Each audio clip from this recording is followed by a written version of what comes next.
Olá, meus amiguinhos, professor César Bodal na área, para mais uma aula sobre conhecimentos pedagógicos para vocês, concepções de educação em escola, pedagogia nova. Pedagogia nova. Na aula anterior, nós falamos sobre a pedagogia tradicional, a escola tradicional, lembra? Vamos lá, alguns elementos da escola tradicional. Quem era o centro da educação na escola tradicional? Professor. O aluno era um ser passivo, que recebia os conteúdos que o professor passava, o professor detentor do conhecimento passava, e o aluno devolvia aqueles conhecimentos em forma de avaliações que o professor mandava, de resposta às avaliações, tá? Que o professor falava, tá certo? Então, aqui nós temos um elemento diferente, já um processo diferente de educação. Vale lembrar que na perspectiva educacional que nós estamos trabalhando, a educação, ela cumpre um papel social, isso na pedagogia positivista, tá? Na pedagogia funcionalista, ela cumpre um papel de preparar o cidadão para agir socialmente. Então vejam bem, a sociedade pede um tipo de pessoa. Então, a sociedade está ali, ela precisa de um perfil de pessoa para que ele possa atuar na sociedade e gerir esta sociedade. Quem que vai formar esta pessoa para atuar socialmente? Claro, a escola. Então a escola, ela deve preparar o indivíduo para agir socialmente. Deve preparar o indivíduo com um perfil social para que este possa agir socialmente, tá? Então, na pedagogia nova, nós temos uma perspectiva educacional que é diferente, que é posterior à pedagogia tradicional. Tá? Então, na pedagogia tradicional, a sociedade daquela época requisitava um cidadão que tivesse aquele perfil. Tá? Então, o professor é aquele que detém o conhecimento, o aluno é aquele que não detém o conhecimento, aquele que é como uma tábula rasa, né? Um papel em branco, em que ali serão impressos os conhecimentos. Então, quando o professor pega aquele aluno que não tem conhecimento e começa a blá blá blá blá blá blá blá blá blá blá blá blá blá blá de todo o conhecimento, com uma metodologia, obviamente, baseada naquele processo de educação, o aluno vai receber aquele conhecimento e com suas próprias experiências, com as suas próprias predisposições, vai absorver aquele conhecimento que o professor está passando e, obviamente, devolvê-lo em forma de respostas à avaliação. Era assim que era o conhecimento. Bom, como a sociedade evoluiu, a sociedade ela passou a ser uma sociedade mais do pensamento, de conhecer e também fazer experiências, de experimentar, a sociedade também, depois disso, nesta evolução, requer um tipo de conhecimento que é um pouco diferente do conhecimento da escola tradicional, chamada pedagogia nova. Vamos dar uma olhada no que vai acontecer aqui na pedagogia nova. Bom, na corrente pedagógica renovada, também conhecida como escola nova, o aluno é o núcleo do aprendizado. Então olhem isso aqui, o aluno é o núcleo do aprendizado. Se na escola tradicional o núcleo do aprendizado era o professor, tá? Na tradicional,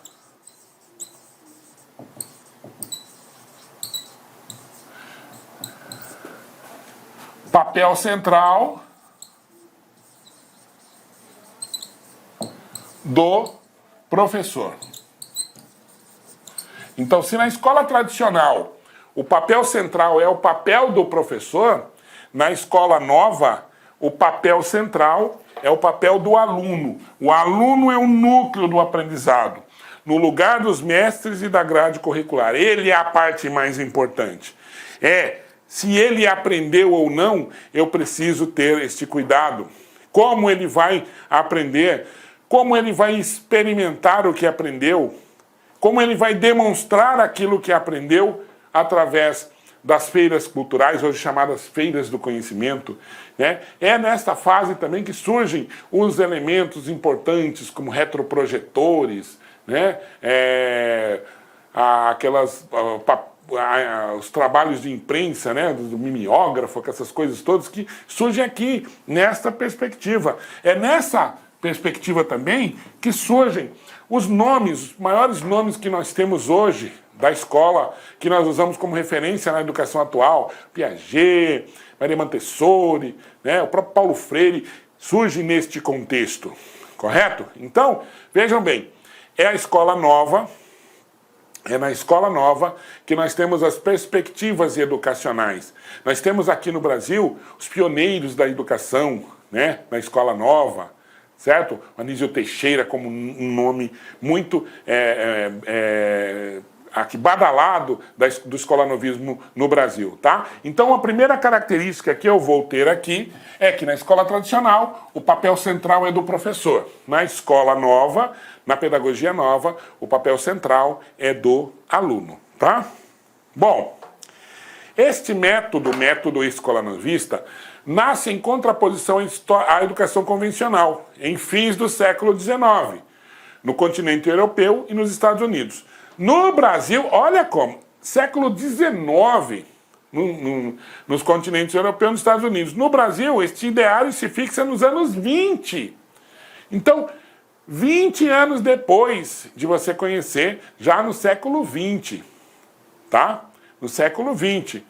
E particularmente a partir da década de 30. Então ele chega no Brasil a partir dos anos 20 e começa a ser colocado em prática a partir dos anos 30. Que é que você vai ter uma evolução maior. Então, nós não podemos esquecer do seguinte. A escola tem como principal objetivo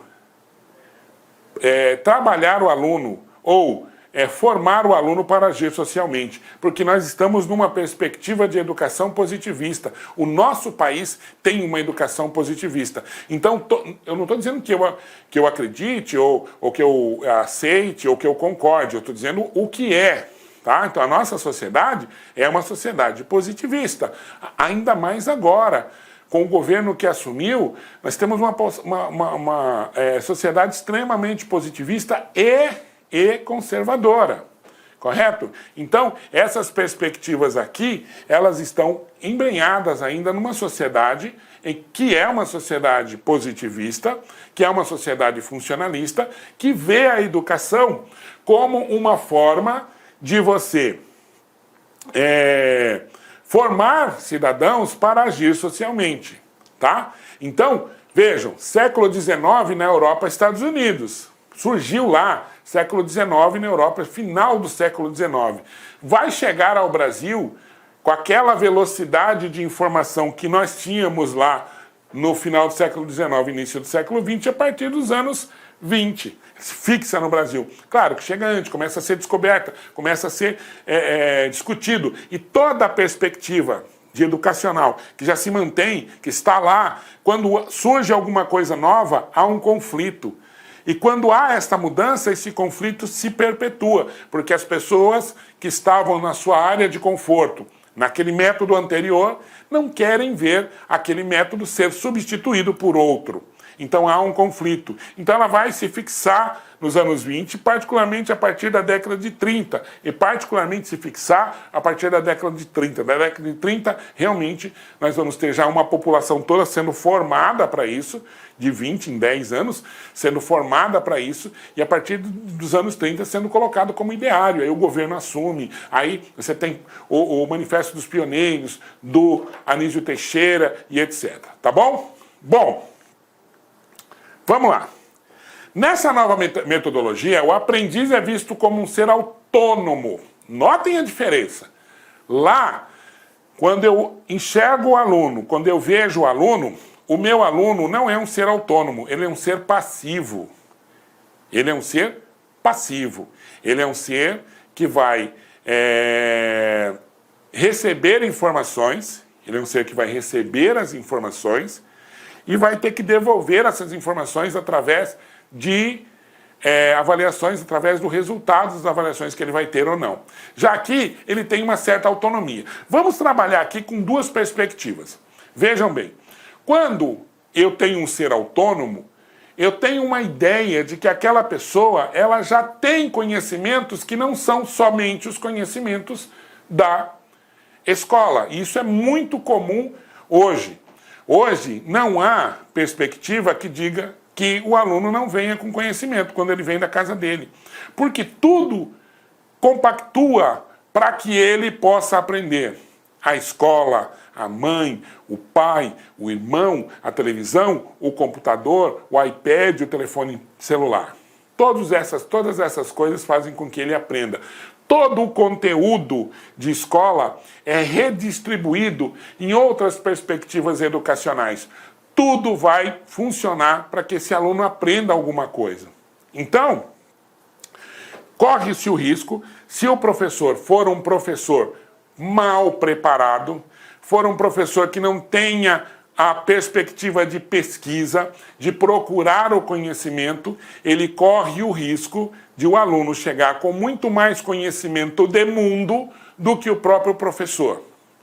Tá? Então, quando fala que o aprendiz é visto como um ser autônomo, ele é visto como um ser que tem a perspectiva de já ter o conhecimento, manipular este conhecimento que ele tem, aliar este conhecimento que ele tem com o conhecimento trazido pelo professor ou trazido pela apostila, o conhecimento que é sistematizado historicamente.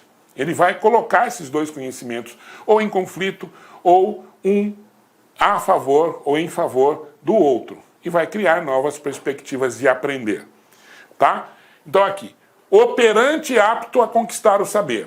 O professor, presta atenção o papel do professor. Lá era o transmissor de conhecimento, lá na escola tradicional. Já aqui, o professor é o condutor deste processo.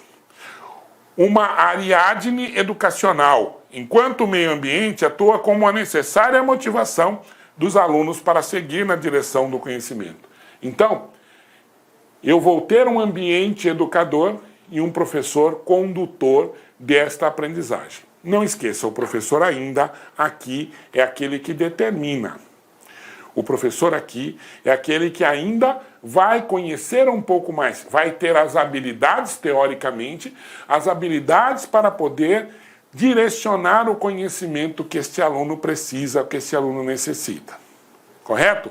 Mas a parte de construir o conhecimento, a parte de ter, manipular o conhecimento. Olá, meus amigos! Inicialmente eu quero pedir licença para vocês, pois interrompi os seus estudos, mas essa videoaula aqui da Lá Concurso é uma videoaula demonstrativa para você conhecer a qualidade do nosso site, conhecer os nossos professores. Eu quero passar um recado para você. Se você quer continuar a assistir o restante dessa videoaula, você quer fazer um dos nossos cursos específicos para a Prefeitura de Lucas do Rio Verde, então clique aqui embaixo e converse com um dos nossos atendentes. Atenção, os nossos cursos, nós temos 8, 9 cursos a partir de R$20. É isso mesmo, né? Professor, quais são os cursos da Lá Concurso? Olha aqui. Temos 3 conhecimentos básicos, né? Um para fundamental, médio e superior. Todos eles, a partir de... são 10 parcelas de R$20. Tá? Curso aí para técnico administrativo educacional, área da secretaria, 10 de 35.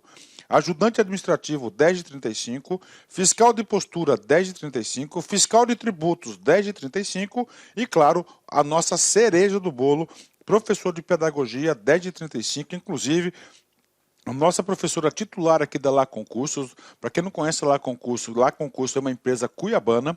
Nós estamos trazendo o quê? Estamos trazendo a professora Márcia Argil, lá do Rio de Janeiro. Ela chega dia 28 para gravar completaço o quê? A parte de conhecimentos específicos, que é a parte pedagógica.